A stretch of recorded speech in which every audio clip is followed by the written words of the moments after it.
Tired of your Gomar ratting you out to the feds? Sick of your capo sweating you over that missing envelope? Or maybe you just need to sleep through a sit-down like it's a spa day in Sicily. Introducing Gonezo, the only sleeping pill approved by 3 out of 5 mob doctors and 1 very tired consigliere. 1 pill and bam, like you got hit with a blackjack behind Rocco's.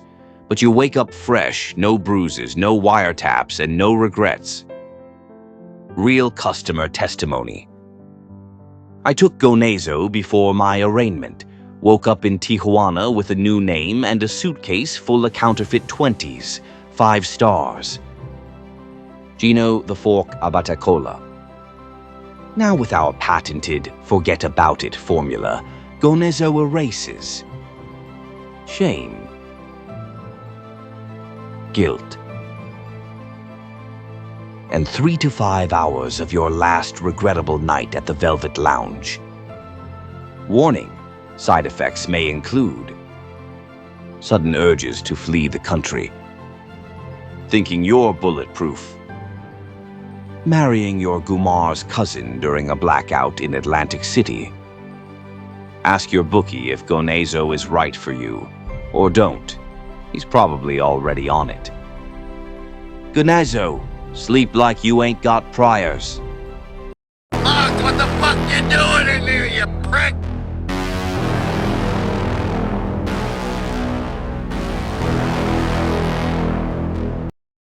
The Cleveland Mob. America's forgotten Mafia empire. A Pizzaverse Studios documentary. A Palermo Productions original. Written by Bambi Palermo. Narrated by Vincent DiPrio. Cleveland, Ohio. A city known for steel mills, shipping docks, and hard-working neighborhoods along Lake Erie. But for decades, beneath the pipeline smokestacks and factory whistles, Cleveland was also home to one of the most powerful organized crime families in the Midwest.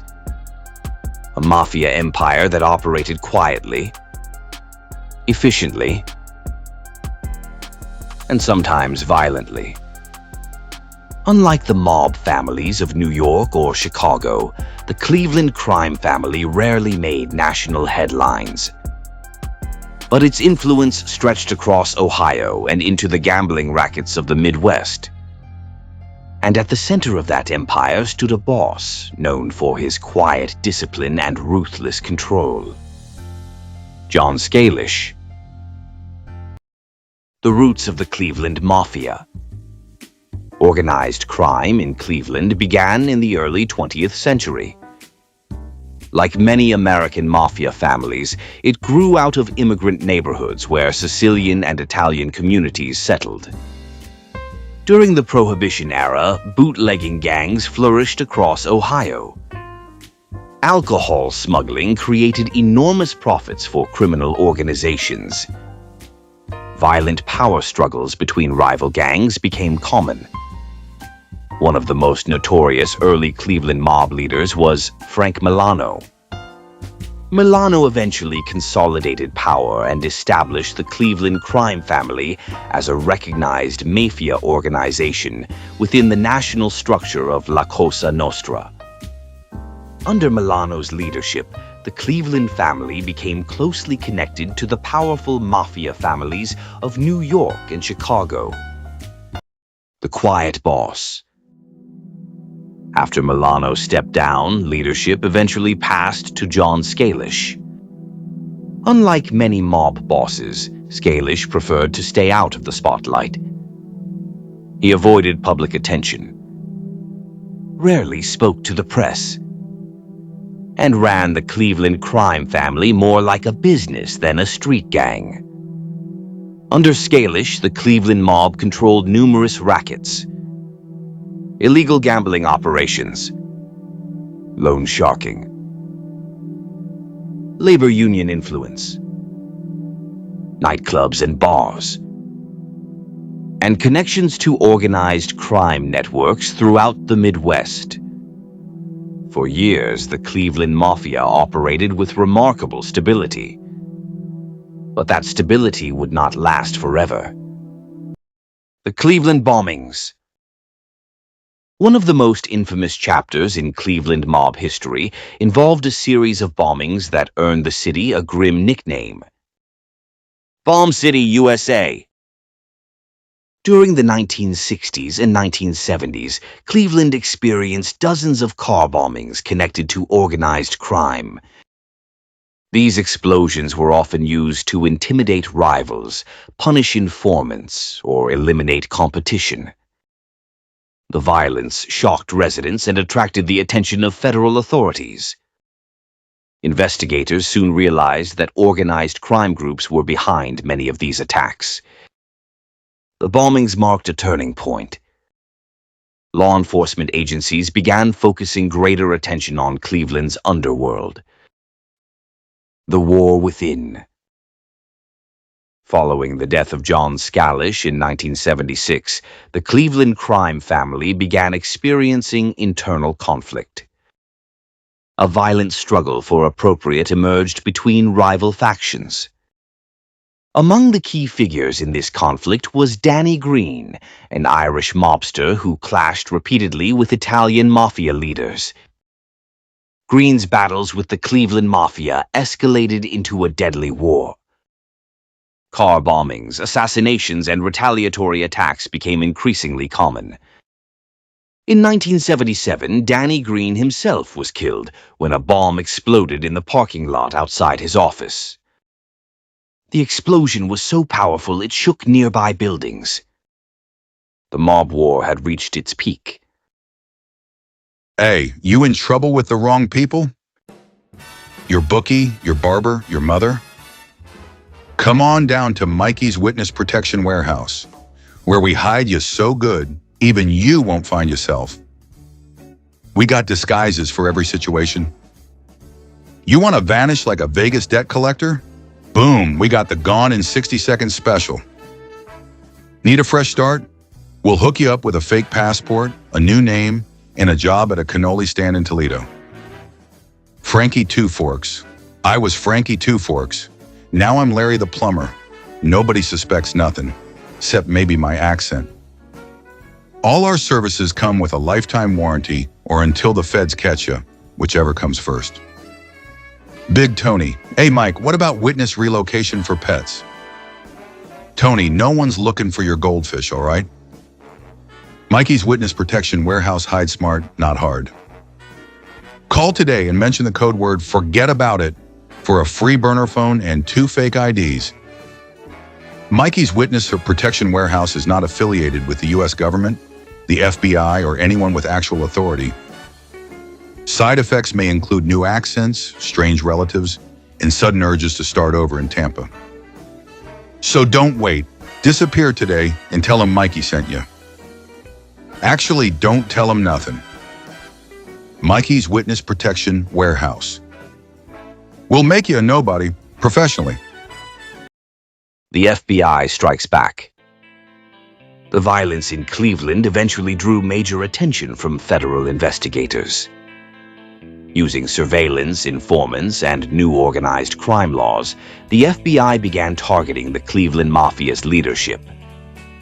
Several mob figures were indicted and convicted on racketeering charges. The prosecutions weakened the organization significantly.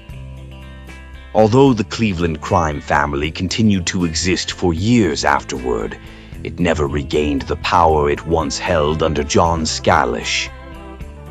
The Cleveland Mafia may not have achieved the fame of the New York Five families or the Chicago Outfit. But for decades, it controlled a powerful network of criminal operations across the Midwest. From gambling rackets to violent mob wars, the story of the Cleveland crime family remains one of the most fascinating chapters in American organized crime history. A hidden empire that operated in the shadows of an industrial city. And a reminder that the Mafia's influence once stretched far beyond the coasts.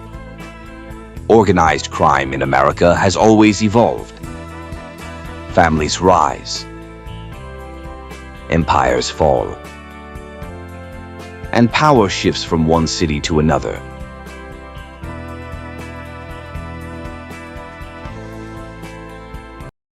Detroit. A city built on industry, wealth, and opportunity. But during the early 20th century, Detroit also became one of the most violent organized crime battlegrounds in America. Bootlegging, gang wars,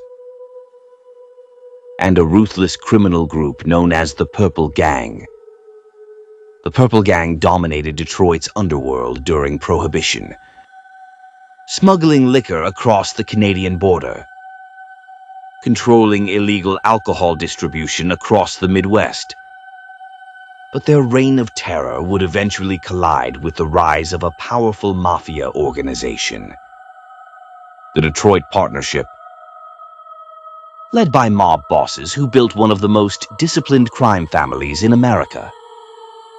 From Prohibition shootouts to modern organized crime operations, the Detroit Mafia story is one of power, loyalty, and survival. Next time,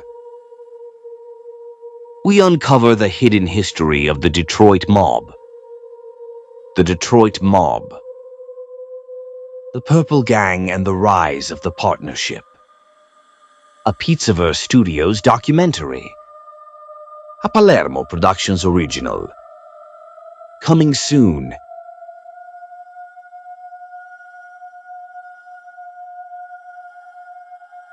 And I go into that ground. I won't go quietly. I'm bringing my crown. When I go into that ground, oh, they gotta bury me face down.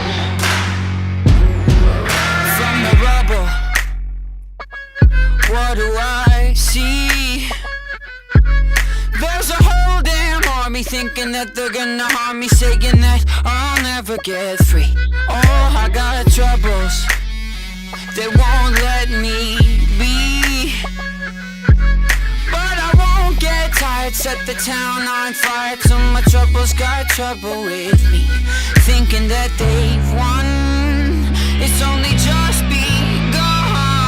When I go into that ground, I won't go quietly.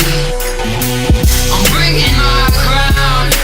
And when I go into that ground, oh, they gotta bury me face down.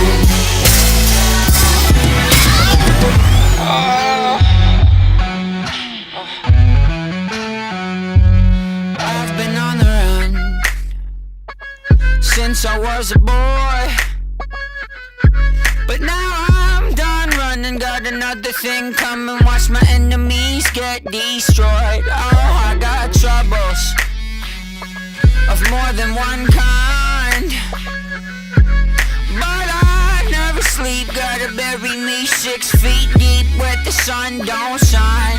Thinking that they've won, it's only just